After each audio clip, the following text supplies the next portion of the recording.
Akashvani doctor BR Ambedkar Konaseema జిల్లా సమాచార లేఖ వింటారు.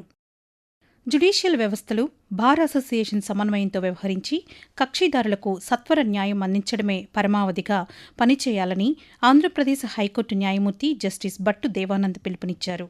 అమలాపురంలోని కోర్టు భవన సముదాయంలో నూతనంగా నిర్మించిన 14వ అదనపు జిల్లా సెషన్స్ కోర్టు 2వ అదనపు సివిల్ జడ్జి మ్యాజిస్ట్రేట్ కోర్టులను ఆయన ప్రారంభించారు. కేంద్ర ప్రభుత్వ సహకారంతో నిర్వహించే లోక్ అదాలత్లను కక్షిదారులు సద్వినియోగం చేసుకునేలా న్యాయవాదులు ప్రోత్సహించాలని, తద్వారా పెండింగ్ కేసుల సంఖ్యను తగ్గించవచ్చని సూచించారు. ఈ కార్యక్రమంలో న్యాయమూర్తి justice R Raghunandan Rao, justice బివిఎల్ఎన్ చక్రవర్తి, జస్టిస్ న్యాయపతి విజయ్, జస్టిస్ సుమతి జగడం తదితరులు ఈ కార్యక్రమానికి హాజరయ్యారు.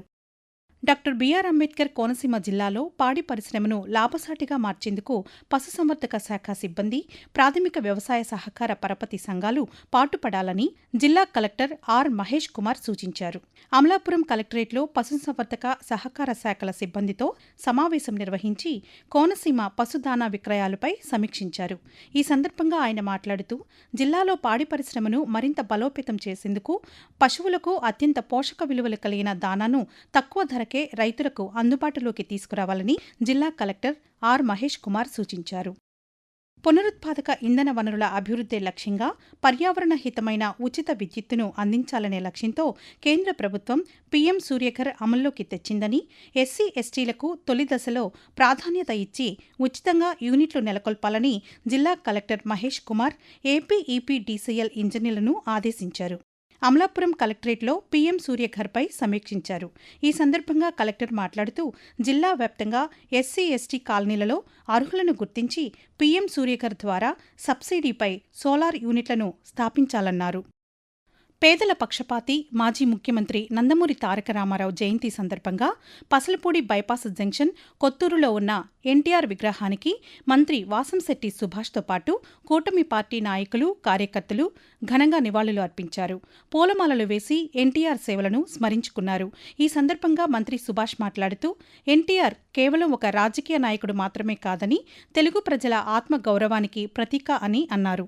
పేద ప్రజల సంక్షేమమే ధ్యేయంగా భావించి సమాజంలోని అణగారిన వర్గాలకు అండగా నిలిచిన మహోన్నత వ్యక్తిత్వం ఎన్టీఆర్దని కొనియాడారు. యుద్ధ వాతావరణ నేపథ్యంలో కేంద్ర ప్రభుత్వం ఆదేశాల మేరకు వినియోగదారుల శ్రేయస్సును దృష్టిలో ఉంచుకుని కృత్రిమ కొరత సృష్టించకుండా నిత్యవసర వస్తువులు సవరించిన ఆర్డర్ ప్రకారం తినదగిన నూనె శుద్ధి యూనిట్లు తప్పనిసరిగా నమోదు చేసుకుని జిల్లా పౌర సరఫరాల అధికారి అడపా ఉదయభాస్కర్ యూనిట్ల యాజమాన్యాలకు సూచించారు. నిత్యవసర వస్తువుల చట్టం 1955 నిబంధనల ప్రకారం నిత్యవసర సరుకుల అక్రమ నిల్వలు, కృత్రిమ కొరత మరియు అధిక ధరలకు విక్రయించే వారిపై కఠిన చర్యలు తీసుకోవడం జరుగుతుందన్నారు. నిర్దేశిత యంత్రాంగాల ద్వారా నిత్యవసర వస్తువుల ధరలను నిరంతరం నిశితంగా పర్యవేక్షిస్తామన్నారు.